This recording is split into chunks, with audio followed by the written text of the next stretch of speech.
Glory of God's name. The conversation turned to the glory of God's name. Bhavanath. I feel such relief while chanting the name of Hari. Master. He who relieves us of sin is Hari. He relieves us of our 3 afflictions in the world. Chaitanya preached the glory of Hari's name. So it must be good.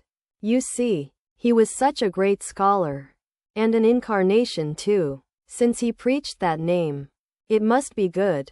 Smiling. Once some peasants were invited to a feast. They were asked if they would eat a preparation of hog plum. They answered, "You may give it to us if the gentlemen have eaten it. If they enjoyed it, then it must be good." All laugh. To the Mukherjee brothers. I should like to visit Shivanath. I won't have to hire a carriage if you take me in yours. Mukherjee. All right, sir. We shall set a day. Master. To the devotees. Do you think the Brahmos will like me? They criticize those who believe in God with form. Mahendra Mukherjee wanted to go on a pilgrimage. He told Sri Ramakrishna so.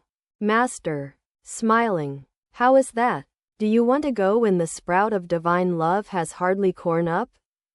First comes the sprout, then the tree, then the fruit. We are so happy to have you here to talk to. Mahendra. I feel like visiting the holy places a little. I shall return soon. It was about 5 o'clock in the afternoon. Sri Ramakrishna left his room. The devotees were walking in the garden.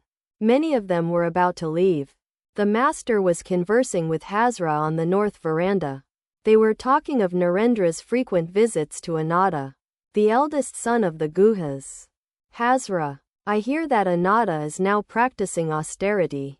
He lives on very little food and eats rice once every 4 days. Master. Is that so? Who knows? One may realize God even by means of a religious garb. Agamani? Hazra. Narendra sang the Agamani.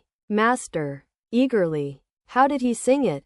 Kishori stood close by. The master said to him, "Are you well?" A little later the master was standing on the west porch. Since it was autumn, he had put on a flannel shirt dyed with ochre. He asked Narendra, "Is it true that you sang the accompanied by Narendra and M?" Sri Ramakrishna walked to the embankment of the Ganges. Narendra sang the Agamani. Tell me, my Uma, how have you fared? Alone in the stranger's house? People speak so much ill of us. Alas! I die of shame. My son-in-law smears his body with ashes from the funeral pyre and roams about in great delight. You too, along with him, cover with ash your golden skin. He begs the food that he eats. How can I bear it, being your mother? This time, when he returns to claim you, I shall say to him, my daughter Uma is not at home. Sri Ramakrishna stood listening to the song and went into samadhi. The sun was still above the horizon as the master stood on the embankment in the ecstatic mood.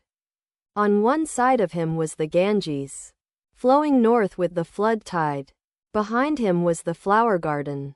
To his right one could see the Nahabad and the Panchavati. Narendra stood by his side and sang.